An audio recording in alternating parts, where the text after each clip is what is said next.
Welcome to the Scalable Real Estate Investing Podcast, where we discuss the most scalable strategies, tools, and approaches to successfully invest in real estate. Learn how to make the most impact of your time, automate your real estate investing business, find off-market deals with minimum time invested, and leverage your capital to create as many income streams as possible so that you can achieve true financial independence. Thank you for tuning in. I'm your host, Mason Clement.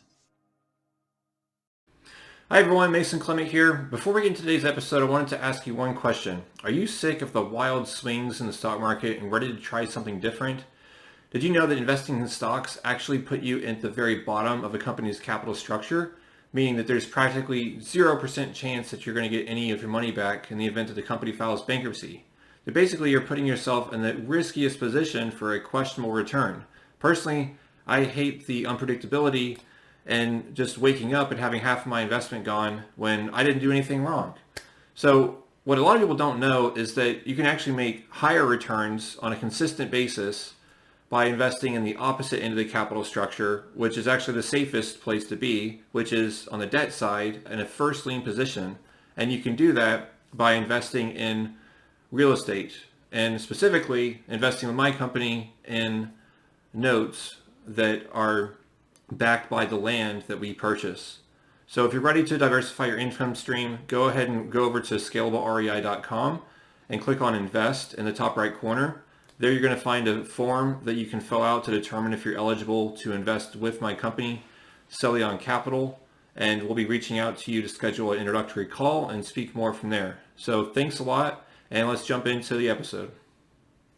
Hi, Scalable Investors. Thanks for tuning in to another episode of Scalable Real Estate Investing. Today we have Ajay Sharma, who is a very successful land investor, grown his business to 7 figures, and also works with the Learn Land team and Clint Turner over there. So really excited to have him on here. I don't want to steal his thunder, so let's just jump into things and talk about life. How are things going, Ajay? Man, living the dream. I always say can't have bad days. I stole that from Justin Waller, if anybody ever watches any of his content on YouTube. Little controversial, but I love his stuff. Okay, nice.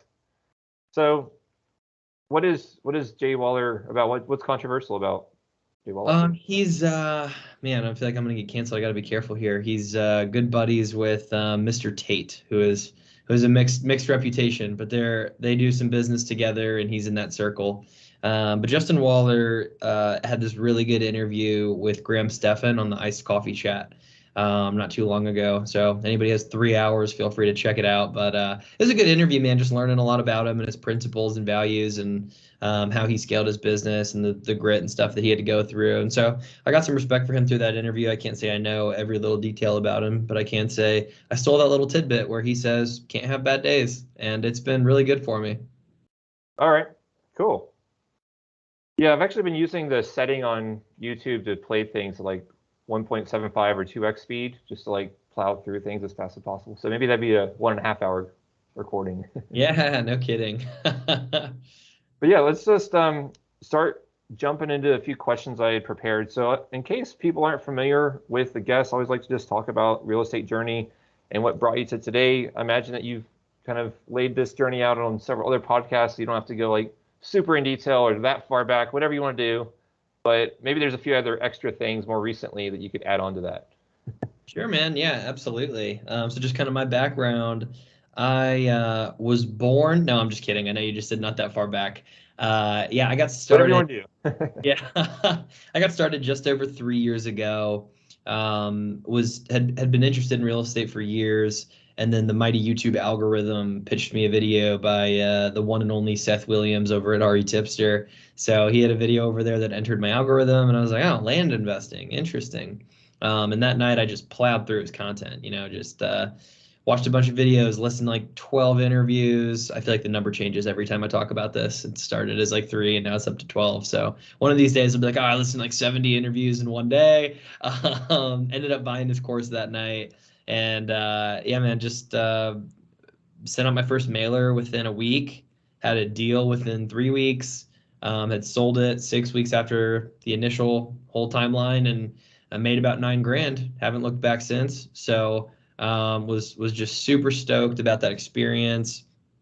From there, man, I was growing my business for a long time, and I really struggled with some things and was skilled with some things, So I was skilled with some sales and not afraid to take some decent action. And so I was getting out a decent amount of volume in marketing. I struggled when it came to follow up and discipline and some other things. And so I had to learn that I needed to delegate and grow my team, and eventually brought a partner into the business. So many folks now know Ben. He was behind the scenes for a long time, and he's now coming more and more into the public eye. But he's my integrator to speak traction and runs a lot of the day to day. I'm going to help drive the business. And now we've got, I think 6 on staff, not including us, 5 or 6 now. We just hired a new VA, so I'm having trouble keeping track. And we've got some pretty aggressive hiring goals over the next 12 to 18 months. So that's kind of the rundown on the biz. And now we're doing marketing and buying deals and selling deals and doing our best. Okay. Yeah, that's perfect. So how did you, there's a few things I wanted to unpack there. I guess first, how did you meet Ben, your business partner? Yeah, so Ben and I were separately running our own land businesses for a long time. And then we just would get talking and figured out it just made so much more sense to partner up. We just had such complementary skill sets. It was like a match made in heaven, to sound cheesy. But we met in college. We were buddies back then, and then just stayed in touch after college and talked through life and business, and both knew we were super interested in real estate. So when I started land investing, he was like, "Oh, that sounds great." And he started land investing, and we both had our own sets of success and lessons, but eventually we just realized, oh, this makes a lot more sense to come together. We joined forces and have not looked back since. It's been great. Okay, but before that, you had already had a couple virtual assistants. So I think I had one team member, one VA that I actually sourced through LearnLand before I joined the team. But it was basically just like an acquisitions coordinator VA. Still a lot of inefficiencies where the business was when Ben joined. But yeah, we had one VA on staff and myself before Ben came on the team. Okay, so how long had you been running your business before you brought that one VA on? Man, so I started in September of 2020, and I hired Nix in June of 22. The short answer is too long. Man, if I could just go back in time and punch myself in the face with any lessons, it would be to hire sooner, as soon as you have the budget for it. I had a time where I was sitting on $300,000 in the bank, and I just was so scared to hire people, but had no trouble throwing, $80,000 a year at coaching and $15,000 a month in marketing. And I look back and I'm like, oh man, all this money would have gone so much further if I had team working these leads better, and certain vendor relationships dialed in, and some lessons you just have to learn by trial through fire, right? Trial by fire. And that was one of them for me, was managing liquidity, when to hire, how to hire. It's such a skill. Just a quick side tangent, or good friend Alex Hormozy. That's a joke. I'm not good friends with him, but if any business person that has the internet knows who he is at this point, he says to make $1 billion, you don't need to know how to make $1 billion. You need to know how to hire a team that knows how to make $1 billion, right?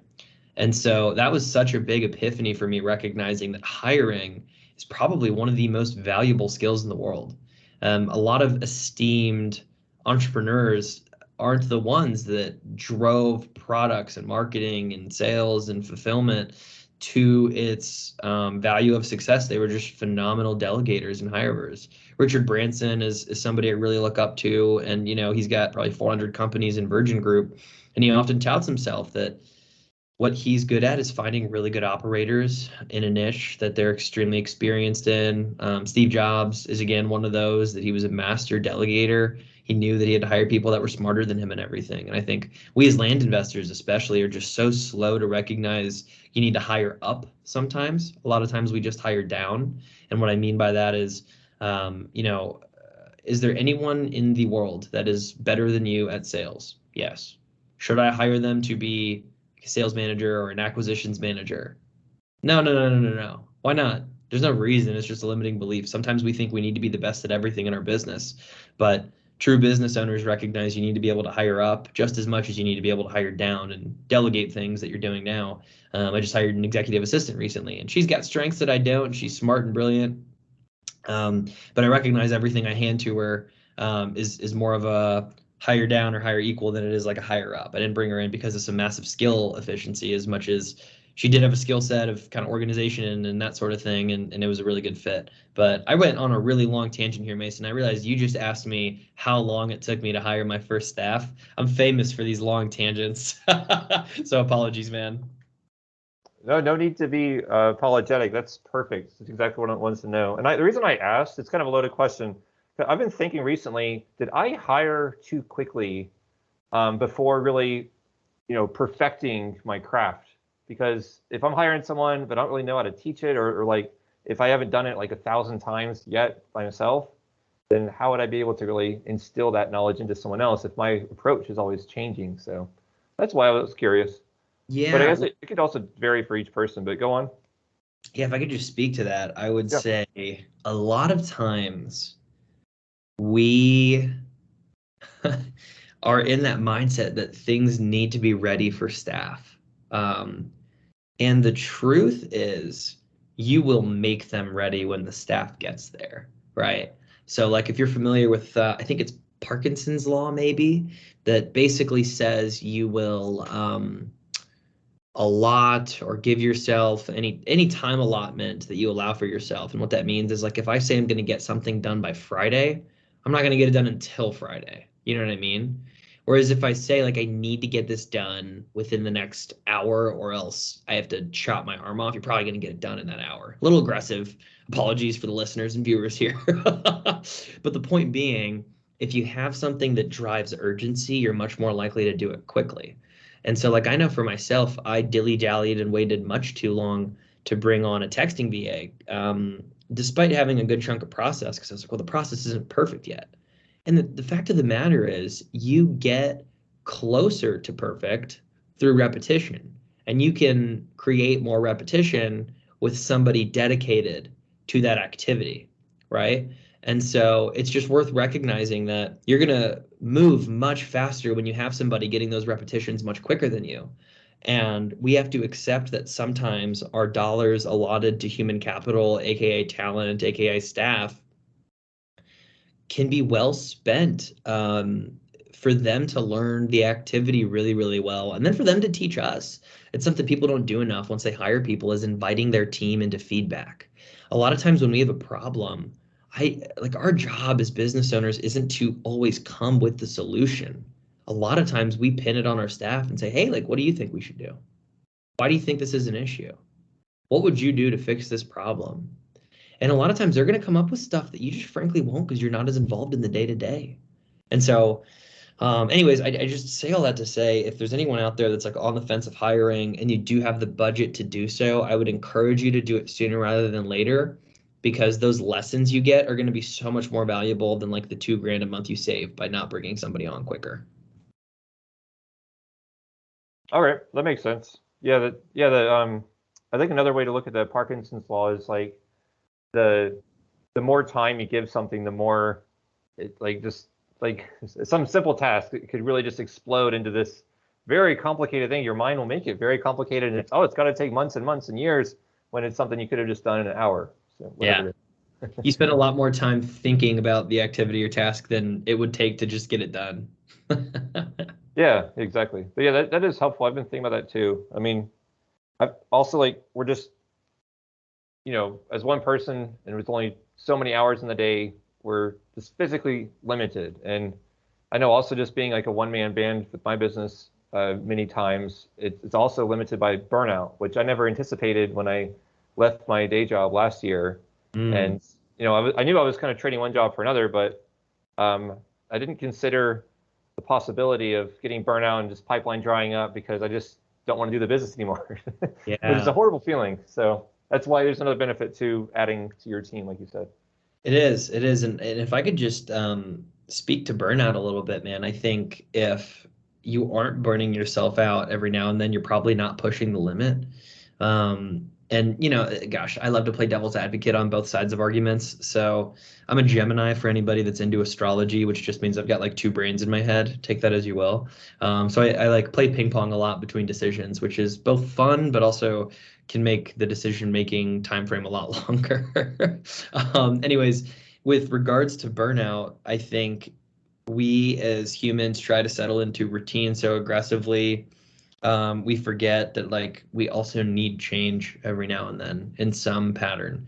And so like I try to systematically create change in my routine. I'm still working on it, but I recognize I'm weird. For anybody that's like an Enneagram enthusiast out here, I'm a type 7, which is an enthusiast. It's a great personality assessment. If you haven't taken it, there's a free test out there. But I hate routines and I get really bored in that, and I don't want to be involved in the day to day. And I like vision and strategy and problem solving. For anybody that likes predictive index, I'm a maverick, which means I like problem solving so much that I will create my own problems if I don't have any in front of me, which is actually very common for many, many, many entrepreneurs. And so if that's you, you got to be really, really careful not to just screw things up in your life because things are good. But yeah, burnout's a normal thing. And we just need to look back in our calendars and evaluate, like, what about this is tiring me out? And sometimes it's as simple as like, man, are my diet and exercise and sleep routines messed up? Am I hydrating? Right? Like, I'll tell you, probably 30% of my burnout experiences are because those four things are messed up. And you get those four things back on lock. You're sleeping well, you're eating well, you're exercising 3 to 7 times a week, and I forget the fourth one that I mentioned. Eat, sleep, diet, exercise. All right. You get the point. I said eat and diet twice, so I don't remember what my fourth one was. Anybody that's tuned in live, apologies. It's all good. Yeah, definitely hear you there. Actually, for the sleep thing, I recently started using the Headspace app, Oh, and they nice. have these things called sleep casts that like help you just unwind and just let go of the day. And not obviously this the goal of the podcast isn't to promote them, but I found it's actually been very helpful and just actually getting more quality sleep. Because if I'm like working real late at night too, like my mind's still working, I can't go to sleep, so it's been helpful. Cool. Yeah, no, that's So, great. I've used Calm. I think it's pretty similar. oh I yeah. don't Yeah, I don't know the differences, and I'm sure there's like a price and service difference, but yeah, those meditations are really nice, man. And then even getting like either white or brown noise depending on what you need. I think technically brown noise is like healthier for your ears or something. I don't know. I'm not a doctor, but do your own research. All right, cool. So we've digressed a lot from like the list of questions I want to make sure we hit on. So Let's get which is great though. I like the natural flow of conversation, no problem. But I wanted to understand kind of the growth of your business and how you took it from like 6 figures to 7 figures. Because even for me, like just totally blatantly like transparent here, I haven't gotten to that level. And so I'm just always wondering what am I doing wrong? Is it the burnout or is it lack of team members or what is it, and what causes other people to not reach that level? Yeah. So I'll tell you, I do quite a bit of coaching at this point, and my favorite coaching client is one that has a team that has consistent marketing that is stuck between 200 and $400,000 a year in gross profit. Okay. That's my favorite demographic because I know I can get them to really high 6 or 7 figures within 6 to 12 months. And okay, I say that lightly. When I say I know, I mean, obviously I need to come in and diagnose your business and even see if I can help, right? But in my experience, I've had really, really good luck with that client demographic. And there's a couple of there's 5 or 6 key things that you recognize. So like I'll tell you, for anybody that's listening that's struggling to get to that $200,000 mark, which is kind of my in my mind, kind of the first big barrier is getting from 0 to 200K a year. Everybody likes to say 6 figures. Man, the deal sizes vary so much in this business. I think 200 is much more indicative of what that business size truly is. To get from 0 to there, it's consistent marketing and picking up the phone and consistent offers. You don't need systems, you don't need process. You just need to send out consistent marketing, follow up with all those leads, and make offers to all of them. Okay. If you do that, I'm very confident you'll get to 200K a year as long as you're doing enough volume. Enough volume. For example, if you're doing mail, I would say probably between 6 and 10,000 units a month will get you there. So that's, a piece of really consistent marketing, really consistent offers. You don't necessarily need a team to get there. Now going from that 200 to like 450, because there's some people that get there and then put some decent systems in place. I still don't necessarily think you need to add marketing channels, but some people will. Once you get to like that 200 to 450 space, here are the really, really common pitfalls I see. Number one, follow up being poo-poo, for lack of a better word. Okay. I think the average investor will follow up with a lead probably somewhere between 3 and 7 times. My team does about 24 touches on a lead before we mark it lost. And after we mark it lost, we still follow up once monthly. For anyone that's wondering, none of this is automated. I am not a big fan of, well, it's not that I'm not a big fan of automated follow-up. My team has scaled through manual follow-up. So we're big, big believers in manual. When you get somebody on the phone, I think business is done over the phone. I don't care about these automated emails. We do have drip campaigns through text message. So I'm an advocate for automating some things, don't get me wrong, but I just think business happens over the phone. You got to get on the phone, okay? And that being said, I recommend at least 15 follow-ups on a lead before you even consider marking it lost. Truthfully, you have to remember who our demographic is. We don't deal with motivated sellers anymore. We deal with sellers that are complacent, that have a desired end state, right? Tony Robbins likes to say people have 2 types of motivations. You're either running from pain or running towards pleasure, right? A motivated seller is running from pain. They're going to lose the house. They're going to lose a car. They have a divorce, whatever. A complacent seller, honestly, a majority of the folks we deal with, probably 80%, at least in my business, are those that just have a desired end state, want a new car, want some extra cash in the bank, want to take the wife and kids to New Zealand or Disney World or whatever, right? And so we need to figure that out. But truthfully, to come back to it, it's follow up because these people aren't super motivated. And so the folks that aren't motivated need more intentional follow up in order for us to drive that from lead to deal. Okay, so that's number one, is follow up. Number 2 is going to be your connection ratio. And what I mean by that is, so on average, for every lead, every call we make in our business to sellers, we get about a 1 in 3 pickup ratio. Okay. And I think on a cold call, you're going to get roughly 1 in 5. On follow up, you're going to get honestly about the same, 1 in 5. And so what we do is we place, we have to define what leads are a priority, number 1. And number 2, we have to be more aggressive in our follow up. And here's what I mean by that. I say there are 2 things that drive a lead in terms of being a priority. Okay, number 1 is going to be recency. The more recently that lead comes into your pipeline, the hotter it is. It's just a fact. If somebody came in 10 minutes ago, they're probably still by the phone and thinking about you. Versus if somebody came into your pipeline 3 days ago and you're like, oh man, it was the weekend, I didn't feel like picking up the phone, and you call them, you're much less likely to connect with that lead, especially depending on the marketing channel. If it was an RVM cold call or text message, good luck. If it was a piece of direct mail, if you're lucky, it's still on their table, it's still on their fridge, it's still on their desk. Okay, so you might be in their memory. But I say we want to minimize these 3 activities that the seller can do, from when the lead comes in to when we need to get on the phone with them. And they're funny, but I always say we don't want them to eat, sleep, or poop. Every time you've done one of those 3 things, you're in a different headspace before and after. So the more I can limit those 3 activities before we get on the phone with them, the higher likelihood of me connecting with them literally and metaphorically, right? And so recency, that's number 1. And then number 2 is urgency, which is a volunteer to price that we know we can do a deal with. They just frankly are a deal we really, really want. It's a subdivide candidate, something like that, right? There's some reason that really wants us to drive us there. You kind of know it. That's what we're doing right now. If you don't have any prioritization, is you just drive based on urgency. A lot of people don't prioritize based on recency. And so here's the tactical meaning of that is what we do.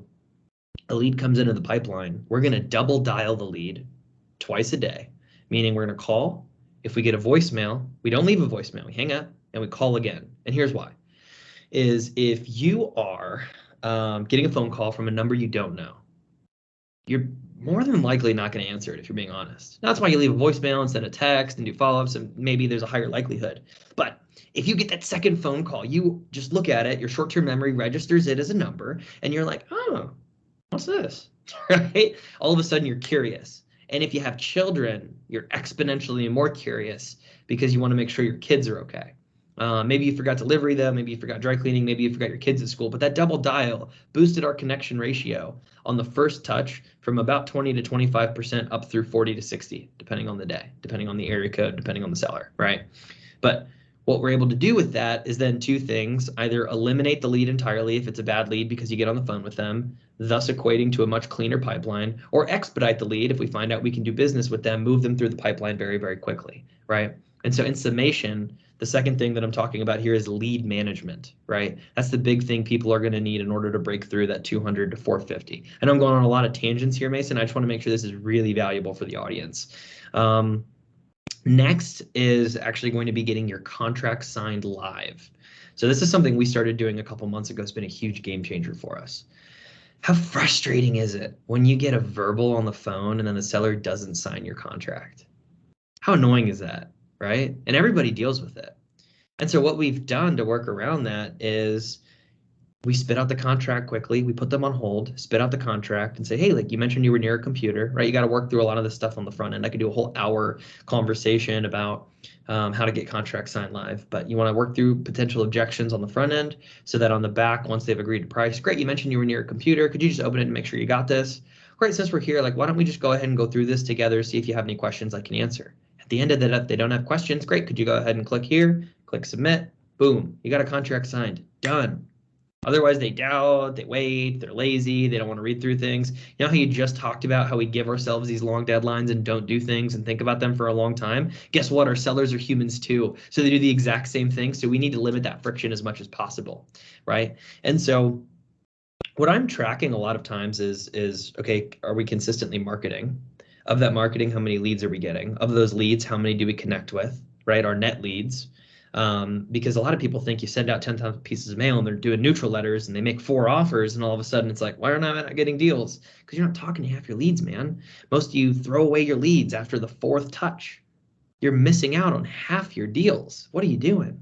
You already paid for them. These are expensive leads through direct mail, a lot of times around 100, 130 bucks a lead.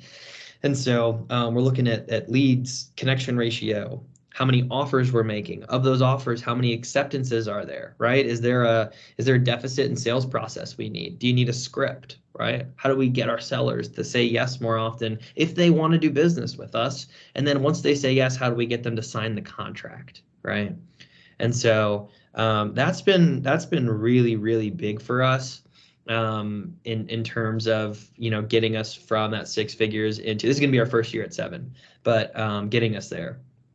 And so I'm trying to think, yeah, all those have been good. We integrated double closings just to monetize our leads more, right? We can do more deals that only have 30K in margin if it's a $100,000 property, because we can still make 15 to 20 grand on a double close. That's a skill set. It's kind of another business in of itself. So tread lightly, but that's been a good revenue driver for us. And I should have mentioned, getting contracts signed live boosted our sign ratio from about 50% up to 86. We get about 5 and 6 signed now, which has been really, really good for us. I'm trying to think.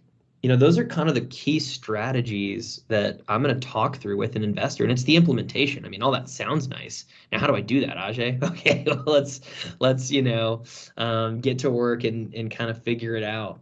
But it's a long process that truly takes a lot of time and a lot of dedication, and you need to be willing to work at it. So, yeah, man, that's the long answer.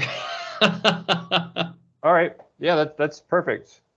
And it's honestly, you hit on a lot of things that I know that I should be doing in my business, but I am not doing. So it actually is my next question. Like, I think something I struggle with, and like a lot of other investors I've spoken with, is being consistent on a daily basis. It's not like sending out a piece of mail like once a month, or sending out an SMS campaign once a month, and then just like, you know, 8 weeks go by. How do you think that the best way is to remain consistent every single day? Remove yourself. So when you had a job, Mason, did you go to work every day? Oh, I pretended like I did, at least, you know. Oh, sure. But you know what? right? Yeah, no, just joking. Log Yeah, on every day. If people send you especially, messages, sorry, pre-COVID, definitely I would go to the office every day. But work yep, from home, it's people can hide. fair enough.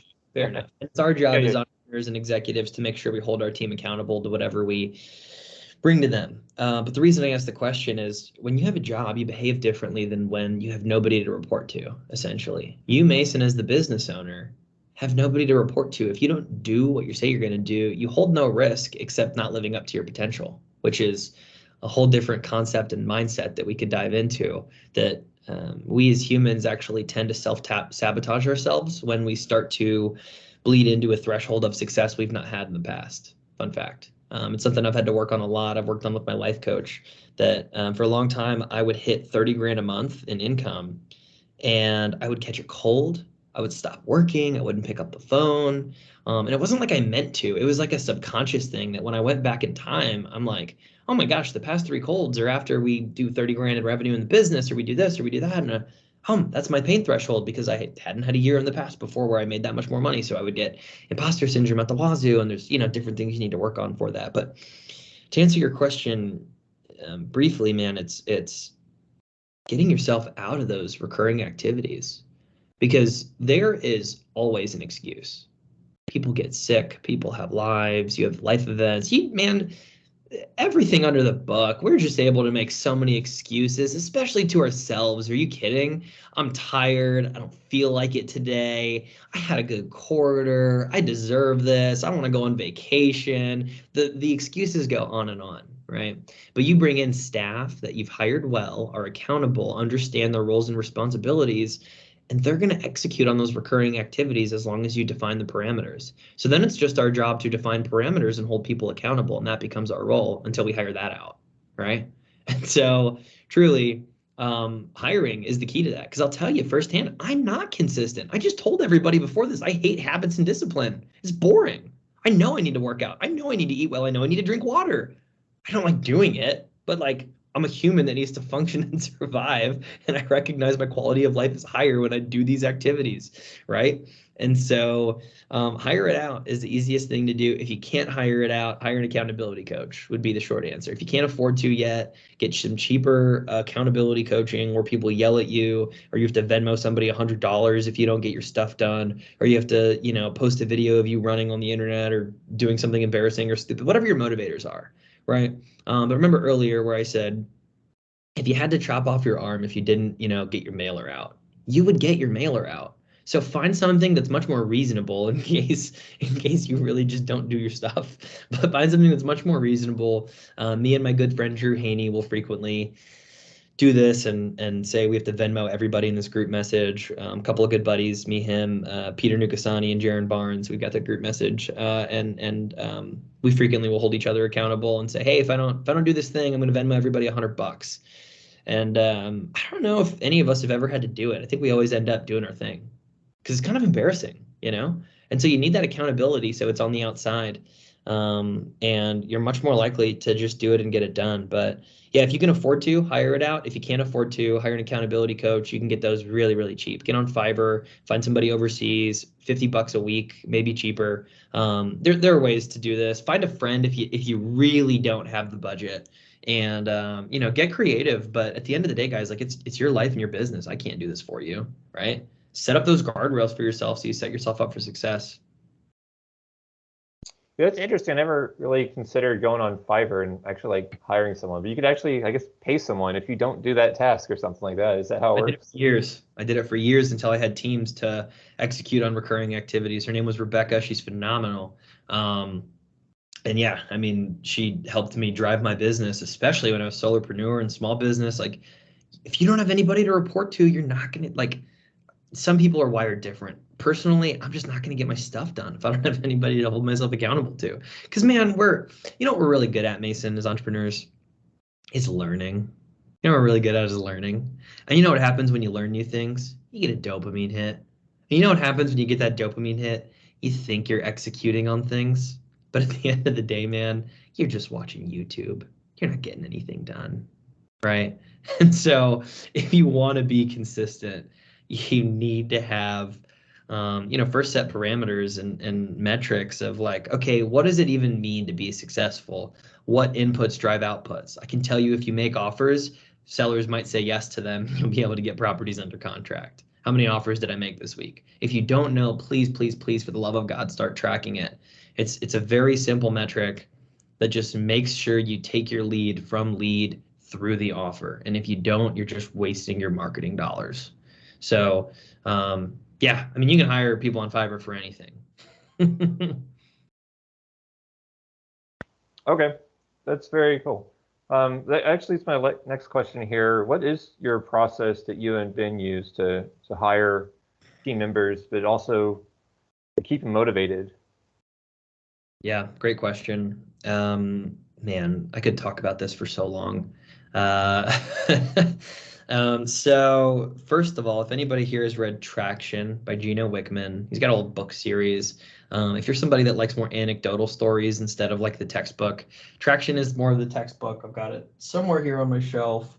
What is it called? Get a Grip is anecdotal. So it's stories, kind of like The Richest Man in Babylon. If you like that style more, I'd read that one. It's going to be more applicable. Better in audiobook too, if you're an audiobook person. Now, I'll move on.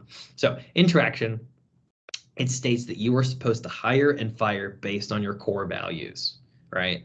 Now, this is where it starts to get mushy, okay? Is if you don't have people on your team, core values seem kind of stupid. I get it. I know. But when you start having a team, the core values will exist whether you define them or not.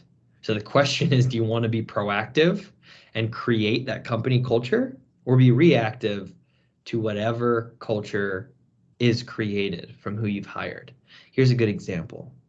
On my team, we don't celebrate Fridays. Now, I understand that people like spending time with their families and friends on the weekends, but we don't live for the weekends, because one of our core values is enthusiasm. And if you're not excited to be here, that's cool. You don't need to be. How can I help you get to the next role where you are excited?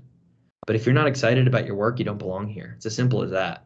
Beyond that, man, what's that old expression? You know, you have one bad apple with 9 and they all become bad, or whatever that stupid thing is. It's true, right? And so if you have one person that lives for the weekend, it'll bleed. Hey guys, oh, thank God it's Friday. People are going to reinforce that stuff, right? And so we want to be so careful on proactively setting what we define as non-negotiables in our company culture. Now, I bring that up to say, in my company, our core values are enthusiasm, dependability. I need to be able to count on you. If I ask you to do something and you don't do it, you are not dependable. I need to be able to depend on you. We are adults. If you can't get something done, please just communicate with me. That's all I ask, right? I'm a very reasonable person. I promise.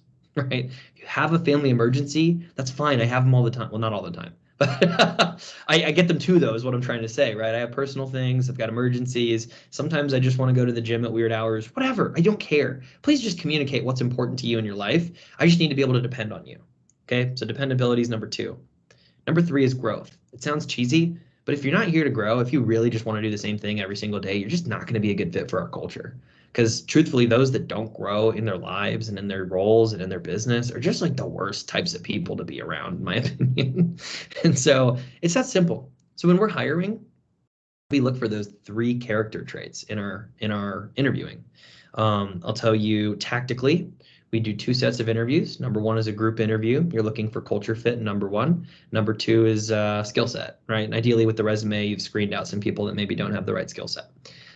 Be so intentional in your job posting to disqualify as much as possible. We put detailed tests and ask them to include voice recordings and do all kinds of stuff. Because, man, the worst thing in the world is when you get like 30 job applications and you're like, I guess I'll do interviews with everyone, right? No. Disqualify that, and then do group interviews to disqualify further because we're all busy, and then do one-on-ones and find the right fit. Okay. Now, core values are what we hire and fire based off of. With regards to your question around motivation, Mason, again, everyone's an adult. People will do their job if they know what they're supposed to do. Okay. And I don't think so. There's 2 ways to go about this. Number 1 is recognizing that the role you're hiring for is the right personality fit for that job. And typically, we look at Enneagram a lot. And so I just recognize there are certain personality types in Enneagram, Myers-Briggs, PI that are good fits for certain types of roles. Like you don't want a salesperson to be in transaction coordination. It's just like not the best fit, right? But you might want like a perfectionist to be in transaction coordination because it's really particular and it's a lot of recurring activities and they kind of like that stuff, right? And so you got to be really careful with that. So, screening for personality fit is number one. And then number two, like really driving somebody, like humans are both incredibly unique and different, but also there are these themes, right? There are these recurring themes. And so something I do is I have a folder of everybody on my team and I keep track of every personal detail they drop in a Friday meeting. And that way I can gift them things and celebrate things with them. If they have a weightlifting competition, I want to be able to wish them good luck and support them and send them protein or whatever they need, right? If they are really passionate about certain restaurants, I want to be able to send them gift cards. If they love tennis shoes, send them a gift card. If they, our acquisitions manager just had a baby, and so we gave her 10 weeks off and some paid leave and sent her a big DoorDash gift card because it was like, hey, you probably don't have time to cook. I don't know your meal preferences, so I can't get you like a meal kit or send you food like you would if you were like local, but I can send you DoorDash at least. See, here's, enough money to do 3 or 4 meals with your entire family, because I know you don't want to be cooking right now, right? And so, yeah, man, the long answer is I would dive into personality assessments for that drive, and then also the 5 love languages are really good. People like to be celebrated in different ways. Celebrate them in front of the whole community, both in Slack and on your daily stand-ups and on your weekly touch points. And eventually you will just naturally create an environment where people want to succeed and drive the business forward because they're excited to be there. And that's why enthusiasm is one of our core values. Okay. Yeah, that's actually really helpful.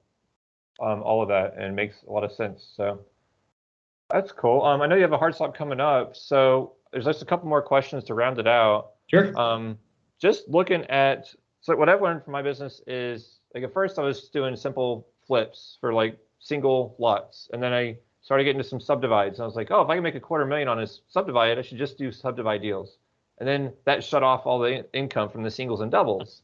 And so now I've realized I got to have both. And so what does your business look like in the total mix and composition of the portfolio? Yep, for sure. So we're probably 60% flip, 40% wholesale in terms of regular activities. We'll do minor lot splits when they cross our desk, but we don't intentionally market for them right now. We're trying to take down more minor lot split subdivide projects that are bigger, and we're going on market for that.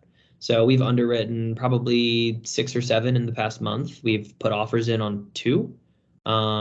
Both have been rejected. One of them we got a verbal on, and then somebody else swooped in with a cash offer at the last second. Really sad when you were going to make $500,000 on a project and somebody stole your deal at the last second. I'm just kidding. They didn't steal it. They beat me. This is capitalism at its finest, right? But it's one of those things where you complain. It's like, okay, what's the lesson out of this? And I'm like, man, what an expensive lesson, right? But we're majority flip. We do a decent chunk of wholesale, and then we'll do a minor lot split when a good one hits our desk. And we are finally at the point where we've delegated enough of all that recurring stuff in the flip and wholesale that we're looking at on-market subdivides more consistently, particularly in like Texas and Oklahoma. Okay. And in terms of like your note portfolio, do you have a lot of notes?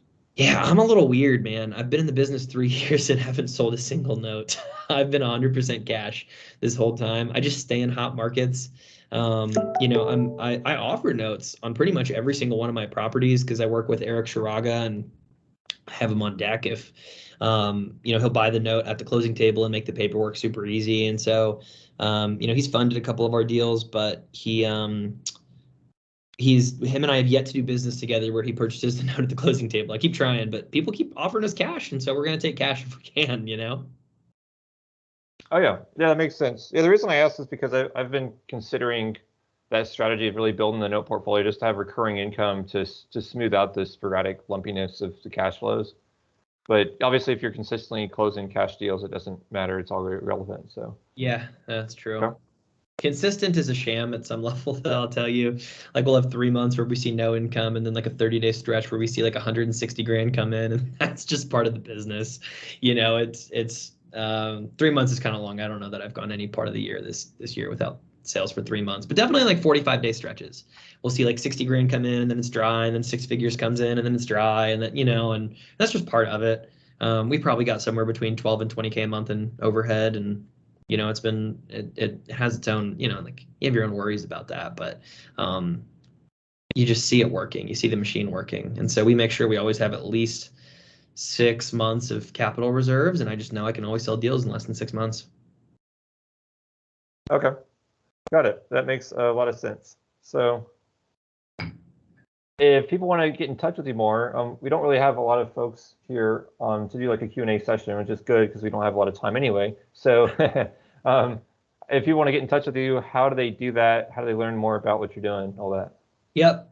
Best way is hit me up on the gram, IG. It's at Investing with Ajay. So Investing with Ajay. Otherwise, you can shoot me an email just at ajay@learn.land. My EA Kaylee might beat you to it. She's in there a lot. So if she responds before I do, that's why. Yeah, feel free to reach out. I love connecting with folks.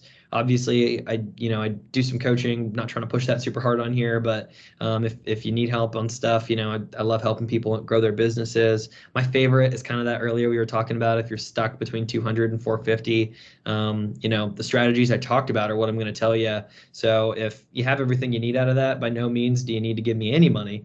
Just go ahead and figure that stuff out. But if you run into some roadblocks, hit me up. And if not, like, I just hope everybody takes this info and uses it to make more money. I mean, I try to consolidate this, Mason, into everything I wish somebody told me when I was stuck there, honestly.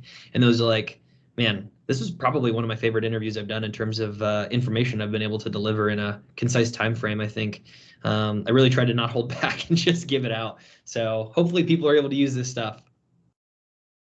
Excellent. Yeah. I think honestly, even for me, selfishly, I think it was super helpful for me. I'm sure other people gained a lot from it.